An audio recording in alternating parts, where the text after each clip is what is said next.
Ladies and gentlemen, welcome back to the show. This is our take. I'm Ocean. I'm Taylor.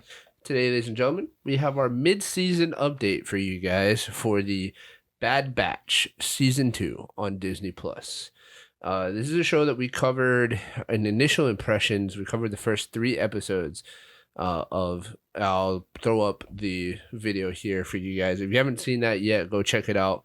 Like I said, we covered the first 3 episodes, and now we're going to give you guys a mid-season update. There are currently...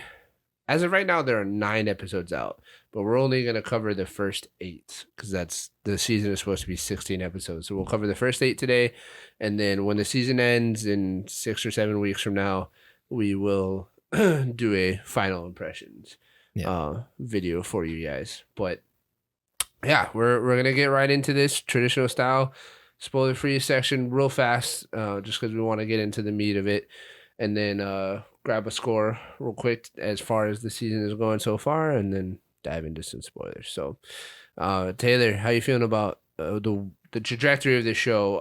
I don't remember what you scored it in the beginning. I know we both really liked it, and we had some decently high scores. It had to have been above like 7 or 8. But how are you feeling now? Now that we have 8 episodes of the season? I'm sitting at about a 9 right now. Okay. Which probably is what I was at before. I don't remember, but yeah, I'd have to. I should have rewatched the video, or at least looked for the. I think score, we were at I think maybe you were at an 8 and I'm at a 9 or something like that. I just remember that we both enjoyed it because I really enjoyed the first season. Yeah, we both really enjoyed the first season. It's great. And for me, like right now, it's like I don't know how to explain it. I just like I can't find anything wrong. Like, like it's like sure there could be a little bit better acting, sure there could be maybe a little bit better writing and stuff. And so for that reason I'll probably put it at a 9. But outside of that, like it's Star Wars stories, and like they're constantly like, if there is one big thing that like I'll talk about in the spoilers, there's one maybe gripe. We'll see how the rest of the season pans out, but like really, I'm just really enjoying watching these stories unfold and then bringing in these different characters and species of creatures and stuff that we don't really get to see very much in like the main canon and whatnot. Yeah. And then even introducing like things that we do, like shoot, I was about to spoil something. Yeah. But yeah. So for right now, I'm sitting at a 9, and I'm really enjoying it. It's like it's just good. Like, yeah. No, I agree really completely. To be honest, I don't know why. I mean, I feel like it's just because it's not done yet, so I don't want to give it a 10. But I am kind of the same boat where I have really, honestly, nothing wrong about this. For me, honestly, this is like the best of the best kind of Star Wars stuff that we can get. Honestly, like there's a lot in this. Like you're right. There's great characters and stuff. We get some expansions on things that we haven't seen before. Right. Like major things. Like to me, I thought it was huge, and I loved it. It's amazing. There's also a lot of things that, like say if you're a fan of Andor, right? There's a lot of that stuff, in my opinion, better here, and it includes a lot of the things that happen, like not exact things, right. But I know what you're talking about. Similar things happen in Andor that happen in here, but I think it's done better in this story. So I just like the fact that it's, this collective of all these great things about Star Wars coming together in this awesome show. This is what we would have hoped to have gotten in Disney's live action trilogy. It's a cohesive story that expands on things that we already know, gives depth to characters and different things that we already are tied to from the original Star Wars, but introduces new things and keeps it fresh enough that, we kind of know what's going on, but at the same time, it's like, oh, this is new. Yeah, I mean, there's some times where you like, you know, you kind of feel like it's like something like what's about to Right. happen, and then it'll fucking flip on you real quick. Yeah. You're like, oh shit, what? Yeah. All right. So those are our scores, ladies and gentlemen. We're both sitting at 9 right now. I have high hopes for the rest of the season. If you haven't seen this already, I'm really excited for the rest of the season. Yeah. If you haven't seen this already, I do recommend it. And I think we mentioned this in the initial impressions, that if you're somebody that doesn't typically enjoy like animated stuff or even animated Star Wars before, like if you've tried to watch Clone Wars and you just didn't really care for it, you couldn't get into it, I'd recommend giving this entire series, starting from episode or season 1. Yeah. Give it a shot, because it is animated and it is going to feel similar to the Clone Wars, but it's different and the characters are different, and it's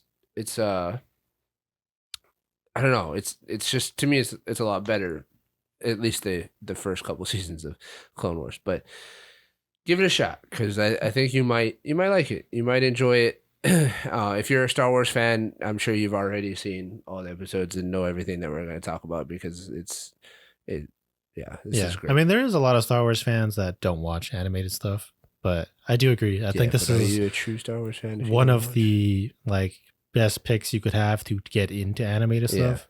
Even if you don't watch the rest, this is still, I think, worth watching.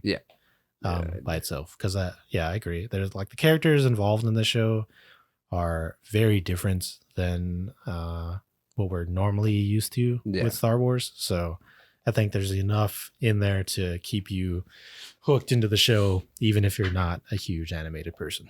I agree. So, ladies and gentlemen, if you haven't seen it, give it a watch. It's an easy watch. The episodes are only about 30 minutes long. Some are even shorter than that. Yeah. Music's awesome. Looks great. Yeah, it's great. So give it a shot and then come back, finish out this video with us, dive into some spoilers. So, ladies and gentlemen, this is your official spoiler alert. All right. I want to talk about like some real nitty picky things that, like, if I had to choose things why I dropped it from a 10 to a 9, we'll talk about those, and then we can dive into all the cool stuff that happens. Yeah. One of the things that I like, if I was being real nitpicky, is the it almost seems like we're getting a repeat, like the squad is in this like cycle of doing the same thing over and over, right? They do this mission, something goes wrong, they have to figure it out, do some cool stuff that, you know, they end up being successful and they end up helping people along the way, and then they go back to SIDS and they wait, and then they wait for something to happen or for them to get a new mission, and then they do it again. And then, you know, so like it in the first season, there was a lot of them having to hide and stuff, and that was like the big thing of trying to stay hidden from Crosshair and whatnot. And then this season, like, they're a little bit safer, more established. Everybody thinks they're dead, so they can kind of you know, be a little bit, they have a little bit more freedom, but it just seems like they're kind of stuck in the cycle now. Whether or not that continues going on, especially with the developments that we got in like episode 7 and 8, I don't think it will. But if it did, then it would start to become a problem for me. Yeah, I would agree. You know what I mean? Because in the beginning it is a lot of that, and I mean it makes sense for where they're at in like the world and stuff and the time, but yeah, it would get a little redundant if they just kept doing that. Right. But I'm not worried for the rest of it. I'm not either. I just, if I'm being nitpicky, and if it did happen, then it would become a problem for me. Yeah, I would agree with that. The other thing, or there's two more things that I'll bring up. The more I see it, the less I like their armor. I know we talked about it in our initial impressions and that you weren't too happy with it. Yeah. And the more I see it, the more I'm just like, man, like, why do we have to choose these colors and this idea? And I completely agree with you that, like, before you knew who they were because of their armor, and then now they kind of just look like a random group of people that put on these suits. Like, it's just random. Yeah, I mean, they look like rogue troopers, right? Like, and it serves its purpose in kind of hiding their identity. Like, if they all walked around in their black uniforms and whatnot, it might. I mean, not really. Like, it looks different, but like, who the fuck dresses up like a clone trooper? Yeah. Just because your colors are different doesn't mean No, I not agree. it. So I just think that the colorways and the designs could have been better. Like if they wanted to change it just to because it's season 2 and it's supposed to be Yeah. and them advancing, then sure. Like, but let's maybe do a little bit better with the colorways and stuff, because this like light blue and orange is just not working for me. Oh, this is the old stuff. This is the original armor, yeah. Oh. But it's just But it's just I don't know, like it just doesn't match. Like I don't know. No, but it's being nitpicky. Yeah. Ultimately, it's not that big. It's not, but like it does bother me. But rule number 1, right, is look cool. Yeah, but does this look cooler than it used to look? No, not really. No, but that's what I'm saying. Like they're failing at rule number 1. Yeah, exactly. So, and then the last thing that is another one of those things where it's like it's not really a problem, but if it continues to go in this direction, it may become a problem. Is the interaction or the like hierarchy of where what's her name? Omega? Yeah, God, I can't remember. I don't know why I couldn't remember her name, but of where Omega falls within the squad. In the beginning, like once she ends up going with him, she's the bottom of the totem pole. She's got to do what she said or what she's told and whatnot. And then now, a lot of the missions that they go on and the things that they do are influenced heavily by what she wants to do. And she even kind of like gets a little, I don't want to say gets mouthy with Hunter, but sometimes she kind of like pushes back against him. Yeah. And it's a natural progression for a teenager character, which I'm guessing she's around that like early preteens, maybe 13, 14 years old or so. But to me, it's if it continues to go in that direction and she continues to get more rebellious and more like teen angst stuff, it's gonna change the dynamic of the group and it's gonna turn this into not something enjoyable for me. And right now it's not a big deal because it hasn't gotten to that point, and I'm holding out hope that it's not going to, especially now that unfortunately, Echo is no longer with him. Yeah, for now. But I'm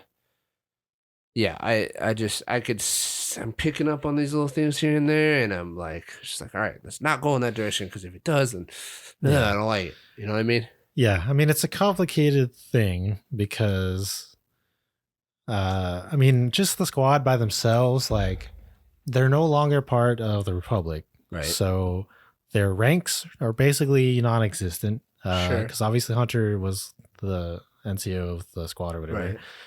Now it's really, they're all kind of like equals, but at the same time, he's still kind of the leader, but then he kind of like doesn't make all the decisions anymore at the same time. Like they still look to him for direction. Stuff, and guidance. Yeah. But everybody has a say in everything now. Right. And now with the introduction of Omega, it's a little bit more of that.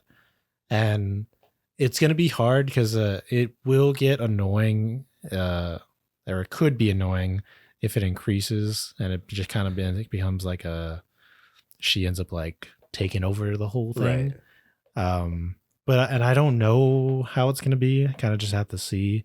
I'm not necessarily opposed to her like taking over as like the leader of the group. Because I feel like it's important for a character at some point. She kind of has to. She's got to develop. She has to grow to a point where she becomes her own person, like within Star Wars. Sure. Because right now she's just part of the squad. But there's nothing wrong with that. But it is going to be an interesting development. Like how do they walk the line of her growing and coming into her own and finding herself, but it not turning into this ridiculous teen angst bull crap that we see in so many other shows and movies. Do you think this is just throwing out conjecture? Do you think Bad Batch are gonna die at some point? Yeah, I could see it eventually. or at least one of them. I could see Yeah, Hunter. I mean, I could see Hunter like dying, Hunter, and yeah. like she replaces Hunter. Yeah, she kind of picks up. Yeah, I don't think that happens anytime soon. I think she's got to be a little bit older No, for that. yeah, I think there's a lot of time, Yeah, but I think we got just a couple down the more line, years. I was just, But yeah, I do think so. I do think that's definitely a possibility. Plus, they're clones, right? So they have accelerated aging. yeah. Eventually, they're gonna become way older, way quicker. So it does, yeah. I could definitely see that happening. Those are really the only, like, if I had to choose issues, those would be the issues I have. Outside of that, I enjoy pretty much everything. I enjoy the stories. I enjoy the visuals. Yeah, the combat, everything. It's great. Yeah, I agree. Me too. I just love it. Really, really love the music. Yeah. And there's a lot of detail in the show too. Because in case, well, if you're watching this and you haven't seen it, they don't kill anybody. Ever. Not yet. Well, yeah, but I'm saying like this has been 1.5 seasons, and the Bad Batch don't kill anybody. So okay, they stun everybody until the episode with him. I think that's number 7. Yeah, that's episode 7. So the 6. I know exactly what you're talking about. They stun everybody, and they, it's this, and I'm with it. Like, okay, that if you guys want to be known, you don't want to be known as killers anymore. I get it. In this episode, when they save a Wookiee, actually, is it? Yeah, because they go to Kashyyyk, yeah, and they try to reunite him with his people, and then there's the what is that species of the lizard? Trandoshans. Yeah. There's the Trandoshan people there with of course they're the ones there hunting Wookiees. So they're there, doing bad stuff. And then they get into a fight because this Wookiee is like, you're killing my people in my land. I'm gonna eat you. He goes and fights them, and so the Bad Batch go in and fight them as well. During that fight, I did not see any stuns. I saw blue bolts the whole time. I've never ever, like, the bolts look the same. You have to like look at the people when they're fighting them.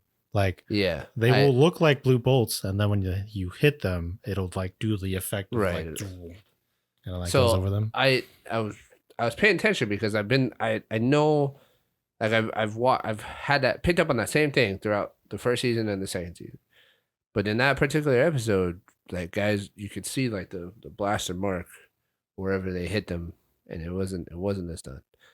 And I could be just, I also was cooking breakfast at the time, so I might have just like imagined things, or maybe I missed can something. Go back and check, but I kind of doubt they were just shooting. Well, that's why I was kind of like wondering. I was like, huh, because it'd be weird. I want to explain something too, because like movies do this.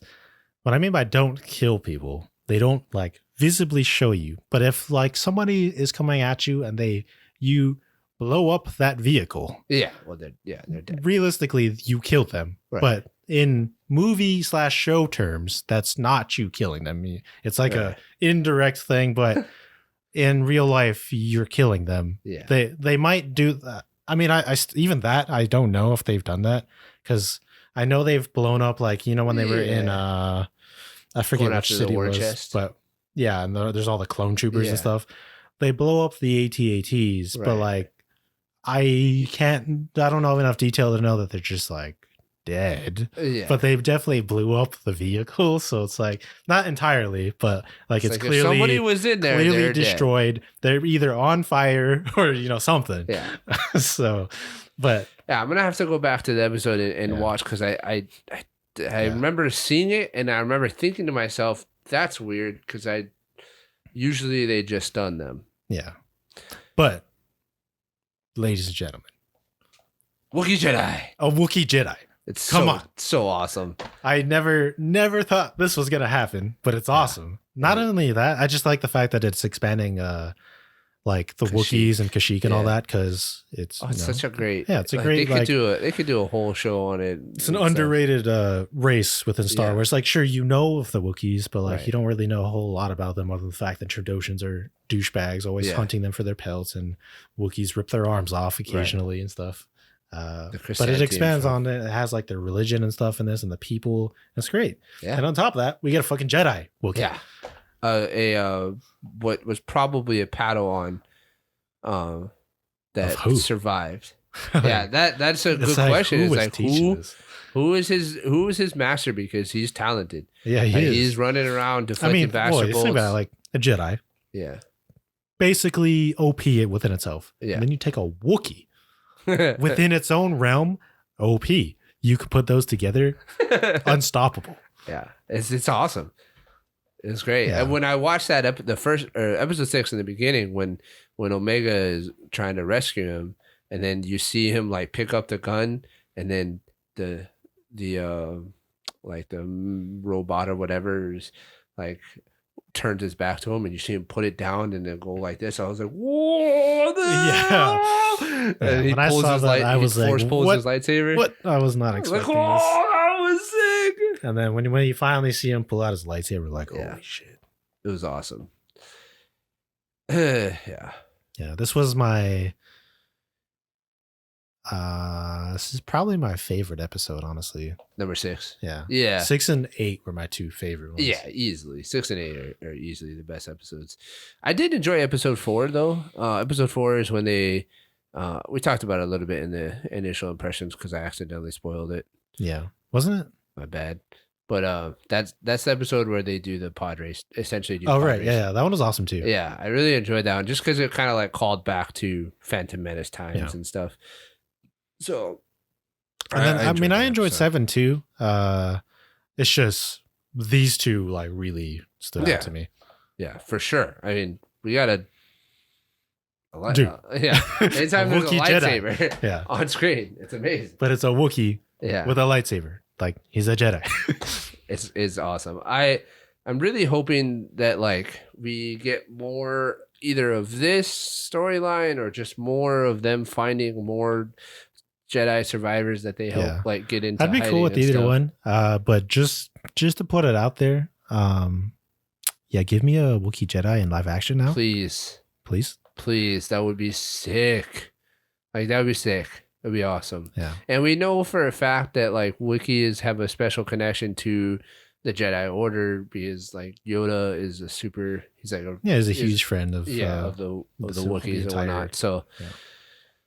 yeah, and we get that like that very brief glimpse of Kashyyyk and is it Attack of the Clones that we see it? Yes. Yeah, very brief, but I would love to see Oh, more. I of mean, that. yeah, we get it again in the Revenge of the Sith, but you know. yeah, we get to see them die. Yeah. But I would love to see like more of that. Like I said, I think they could do a show or a series on Kashyyyk and Yeah, Wookiees for sure. and I would love it. even something like Because this. I really liked that they touch on how the Wookiees like what's it called? Like their connection to their nature connection and to stuff. like the trees and Yeah. stuff, and how that's, the like, their trees are whole- alive and right. And that's how they like communicate or find things out from like long distances Right. with the help of the trees and stuff. It's awesome. yeah, it's sick. Those like spider things, whatever Oh. they were, those are they don't Yeah. kill you unless you're a threat. Like that was kind of cool too. Yeah. It's like oh, yeah. I mean, yeah, I What don't did you- I don't know how much that was Wookiee and how much that was just like Jedi or a combination of the two. When because you're talking about when like they ran into them, right? Yeah, With Omega and I forget his and he's name. like because sorry. he puts it down. His name is Gunji. Oh yeah, it is. Yeah, I think it's Gunji. Gunji. Gunji. Yeah. He like makes them put down their weapons because he's like, oh, they won't Yes, kill yeah, you it's if like, you're it's not a okay. threat. But then when he is being chased by the Trandoshan, they run into the spider things. Yeah, again, and he then just lets them. Yeah, he just closes destroy his lightsaber. What did you think about? This is getting really into like this is getting into like real nerdy stuff about Jedi and whatnot. But like he displayed some very non-Jedi like traits in his actions and whatnot. He was very like very forceful and seemed like he had a lot of hate and rage about things. That's not really non-Jedi like. It's just less Non-traditional common. Jedi. Yeah. Because the same thing can be said about like Mace Windu. Sure. That's why he has his lightsabers, because he's he has his lightsaber because he told. I mean, I know that's actually why in real life. Yeah. But I mean, in the lore of Star Wars, the reason why he has that lightsaber is because he's a more aggressive Jedi. Because most of them typically have green or blue, right? Which usually like symbolizes like kind of who they are as a Jedi. Sure. But you're right. It is a little like that scene unusual. When you first get to Kashyyyk and he was watching them like burn the forest and stuff.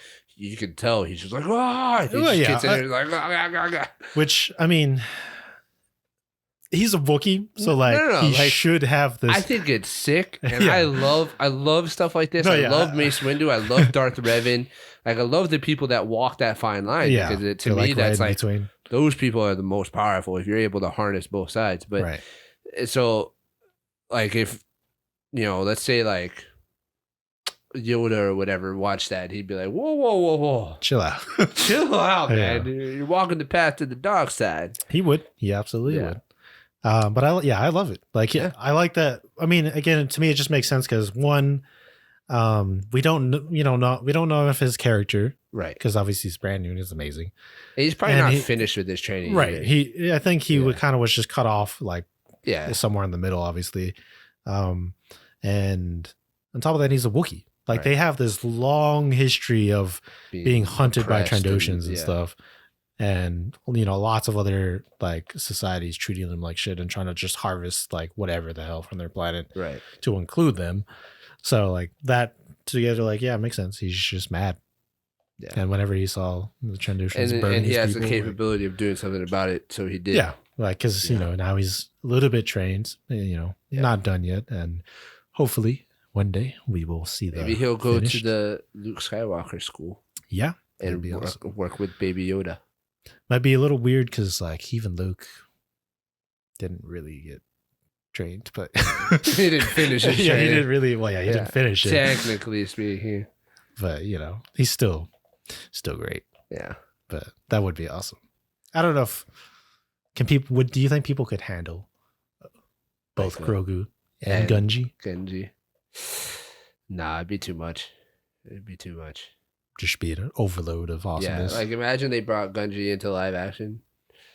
That'd be amazing. It would be amazing. Because I loved Chrysanthemum and Boba Fett. He's so cool. Yeah, there were some big Wookiees in this too. Like the guards and stuff. Warriors, I guess. Like they were huge. They kind of look like him because they were like darker fur and stuff. But it was awesome. Let's talk about kind of like the overarching storyline. Basically,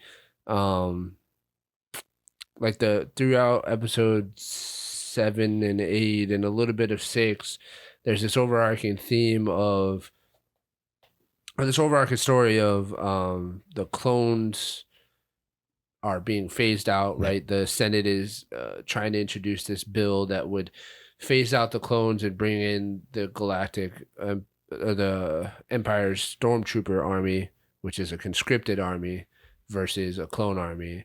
And, there's a lot of, actually get to see scenes of the Senate debating about, what was the benefits versus the costs or the, all that stuff. And I really enjoyed those scenes and whatnot because. Yeah, I was going to say, like, I was curious if this was more, Is this where you're talking about the things about this Andor? Was one of them. Yeah. This is like the diplomatic side and the look into how the Empire I actually works. Really enjoy how it's done here with not just the characters and what it's about, just the like what's it called, more fleshed out like espionage aspect to it, and we do get Senator Organa in this. Yes, when I saw Senator Organa, I was like, yes, thank you.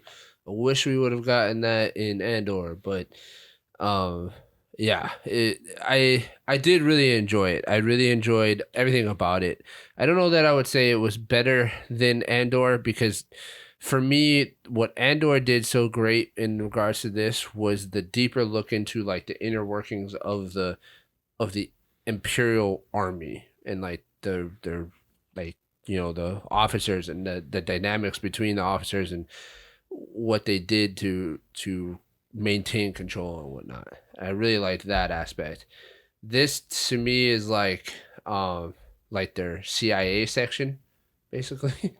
Like this is how they like this happens, and then it turns into Andor, basically. Like this happens, like in my head, like this is like the progression into what happens in Andor. I'm not really following, but like okay, so like this the stuff that happens in this with the clone being one of the clones being an assassin trying to take out senators to get a bill passed to have the army phased out, or the clones phased out and the army built, right? Like that's all espionage focused. It's like very like spy behind the scenes kinds of things. You know what I mean? Okay. Right. So like that's like, let's say that's like step one. And then in Andor, everything is like the Imperial Army is already established. They already have stormtroopers. Like it's already a thing. And we are learning more about how the Empire is able to maintain control on the outer rim and the mid rim and whatnot, and the things that happen. And so that's like step two. Like once they got the bill and everything is established through what happens within this storyline, then it turns into Andor. Not saying like this is a direct prequel of Andor. I'm just saying like if I'm thinking about like the differences of the storytelling, like that's Andor is like the finished product and like telling us how it actually works when the army is established, and this is telling us like, oh, how did they phase out clones and move into a conscripted army, and it's through like the usage of spycraft and I guess I'm like political not espionage. Thinking about it the same way, because it seems like you're focusing more on the Empire aspect. I just mean like the diplomacy of it is much better in this.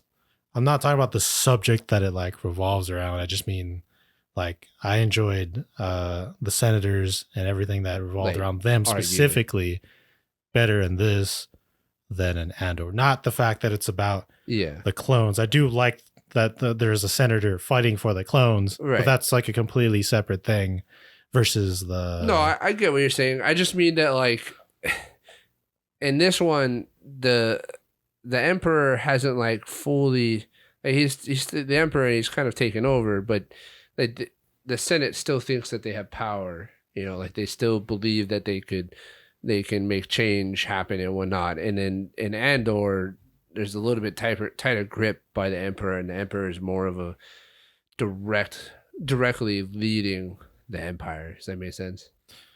I mean, I don't know. Well, I understand from like for Andor, but I don't know if that's really the case for here, because it's really just in this one, he's like indirectly. He makes them believe that that's they're what I mean. In control, but they're really not in control. Right. Yeah. No, but that's what I mean is that like these senators like Chuchi and Organa, they think that they could potentially like, think they could affect things, right? And they try to expose Admiral Rampart for his role in destroying Camino, which was awful. Yeah, and like that's pretty much the overarching storyline, right? Is that they're trying to expose Admiral Rampart so that they can get more resources and things to support the clones as they're beginning to age and start to phase out, and that's the compromise for those senators. Like, if we do want to move towards a conscripted army, we need to be able to make sure we take care of our clones and the army that we have currently. But ultimately, really, like, they're playing into the Emperor's hand, right? The Emperor maybe didn't, like, either way, the Emperor would have won. Yeah, he was able to twist the twist whatever happened to his favor. Yeah. And yeah, so they think that they can affect things, but they can't really. Ultimately, the Emperor is going to do whatever the hell he wants.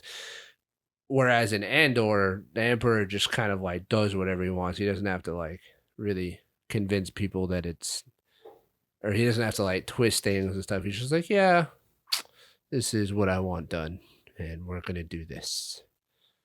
Yeah, I mean, I see that, but I don't know how that really matters for the. No, because you were just saying that like you enjoyed. Yeah. I mean, I understand, but I see. I guess what I'm trying to say is that I see the development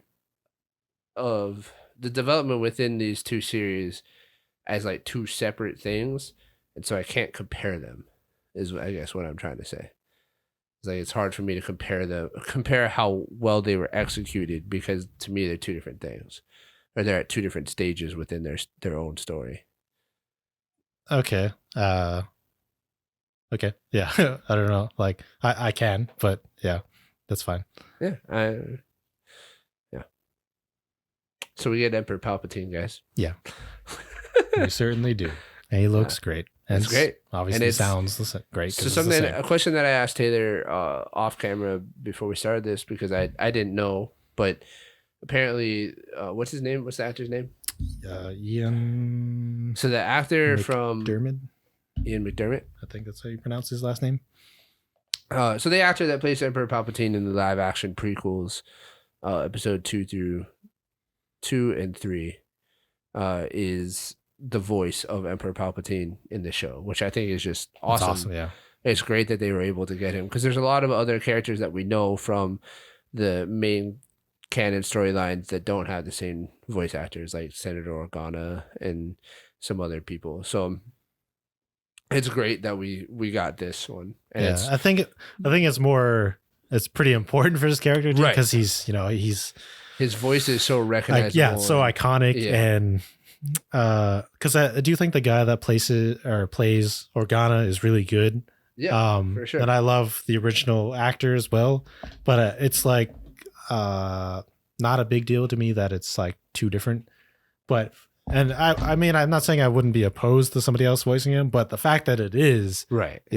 Yeah, no, I agree, and it's kind of like one of those things when we watch like Clone Wars, watching Obi-Wan Kenobi and Anakin Skywalker be voiced by different people. Yeah. For some people, it kind of turns them off. And I know when I first started watching it, it turned me off. Like Yoda and everybody that we know from main canon, it turned me off. I was like, it's just kind of a bummer not being able to hear the voices that you think you should be hearing. But because this is like it's different, right? It's like a different. It's still the same story and it's still part of the same universe, but it's like it's just different. Like it's different. It's a different story, and so I'm okay with like listening to different voices.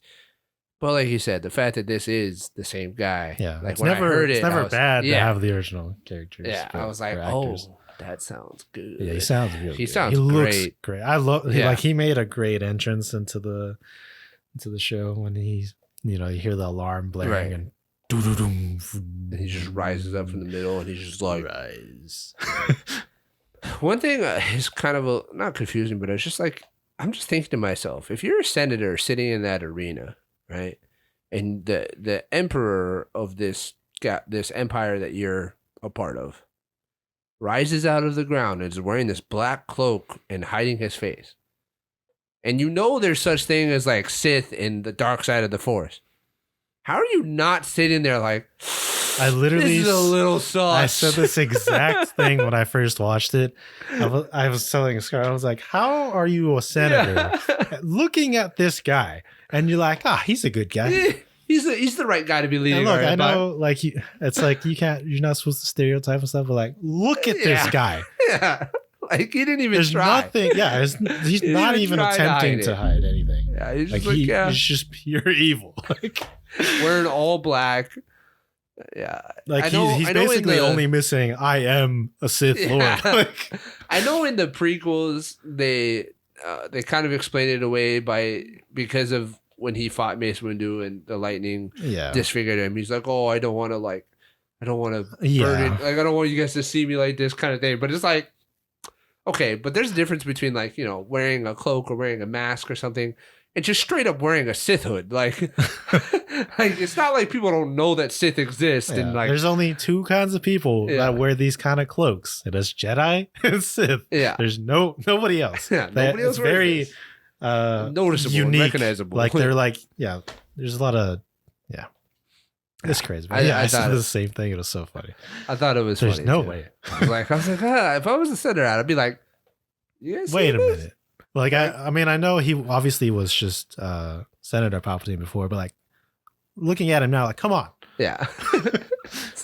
Well, come on, guys. You're not gonna like at least look into it, like, be like not even consider it, Yeah. like that something.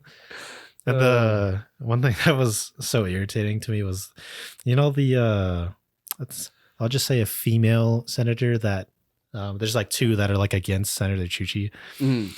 Her voice. Oh, is just like super slow yeah, and just like, like, oh, I Senator agree. Chuchi. Yeah, it's just so irritating. Probably the way that the species talks. But, I know. It's but just. it was I was annoying. like, oh god, I would hate to have you. as a senator. Yeah. Super. Yeah, doesn't even matter. It's just. Yeah, I just hated her voice. Yeah. Yeah, but it still was great to have Emperor Palpatine in this, kind of tying it together with, like I said, the main canon and whatnot. It's great. It's great Yeah. to see him. And the fact that he like turns it around against them and it's like, Yeah. the Imperial Stormtrooper. It was Just pretty. like, it's It was awesome. pretty sick. If you're a Star Wars fan, you're gonna love Episode 8. Yeah. It's great. So, last thing that I kind of want to just question, and it's kind of a big deal to me. Where's Crosshair? We don't know. Yeah. So, coming into this episode, I was trying to remember, like, did something happen? Was there something in episode like 3 or 4 that kind of explains where he went or what he did, or like, but I can't, for the life of me, I can't the last remember. that we saw of him was his conversation with, like, he was getting treated Rampart, like crap right? again Yeah. with the other clones, and he met up with Commander Cody, Right. and he talked to them. And that, as far And as I then remember, that was the last time. Commander Cody goes AWOL, and then doesn't he have a conversation with Rampart about that? About the fact that Commander went AWOL? And then I swear that Rampart gives him permission to track down his squad. I think he asked for it, but he Yeah. denies it, because that's when, I think by that point Admiral Rampart was like done with Crosshair, and he was just like, I don't want you doing anything anymore, because he had already fucked served up his from purpose, before. Yeah, so there's Yeah. no mention of him, ladies and gentlemen, from episode 4 to episode 8. There's no mention of him at all. You Like, just kinda- nobody talks about we it. just don't even go back to where he, Which is kind of like, I don't want to say it's a problem, but like, I hope they do something with him, because well, I'm sure, I mean, he's gonna come up later, I'm sure, it but has to be, right? Like, it has to. because I mean, like I said, basically when we left off with him, to me, he was in the point of starting to Right. see why the Empire is garbage. Because we had this discussion in our initial impressions of like, what is the end game? Does he end up back with the squad? Right. Does he? So we haven't gotten more of him yet, but I'm sure we got it, he's coming especially up. now that our squad is one person down, right? Echo. Well, not only that too, because like now, to change like what you had brought up earlier with the potential issue of them doing the same thing over again. The end of episode 8, it's changed, because now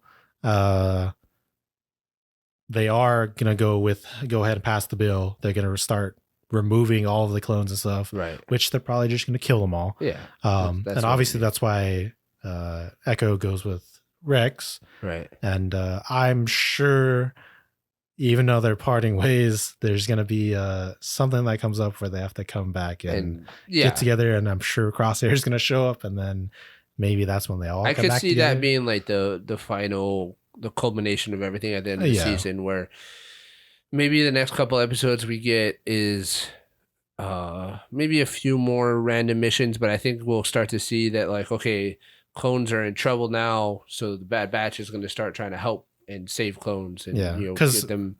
I mean, I know they're just trying to like technically phase out the clones, No, but but they're probably just going to murder all of them. So now they can't just roam free again. Right. Well, without just getting shot at all the time. So I imagine that's going to cause a lot of issues for them again. Yeah. And then eventually, I think it's just going to be like, well, Rex and Echo are trying to save clones. Bad Batch is trying to save clones. Their interests align. They end up going on a mission to, I don't know, save a bunch of clones. Crosshair shows up. You know, says, I've thought about it. I was being a douche. Yeah, I'm sorry. You guys are right. I was wrong. Let me shoot some guys with you. And then they save the day. Something. Yeah. Yeah. I don't know. Like that. And then they create like a new Camino. Yeah. So. I don't know about a new. That would be a lot of work. I mean, I don't know. They're gonna, like some kind of refugee. Because even the Caminos, they're pretty much. Yeah. Well, from what that one senator said, they're pretty much like wiped out too. Yeah. Which is also messed up, but super messed up. You just committed genocide, bro. Yeah. Like on two. Yeah. Races. 2 races. Ladies and gentlemen, it's been a fun ride so far, and I think there's a lot to look forward to going forward in this season, especially if you guys are Star Wars, you know, nerds like we are. So I'm looking forward to the rest of the season. We're gonna, like I said, we're gonna do an end season, like final impressions, final thoughts kind of thing. If you guys want to hear more, like I said in the last one, if you guys want an update every week, let us know in the comments below. We can talk about doing that, but only if you guys want it. So anything else you want to talk about for the Bad Batch, brother? No, that's about it. It's awesome. All right. Ladies and gentlemen, please like, subscribe, comment, share with a friend. Check out our social media links down in the description below, as well as the other shows here on Any Kine Media. And we will catch you guys in the next episode. Good. Let's do it.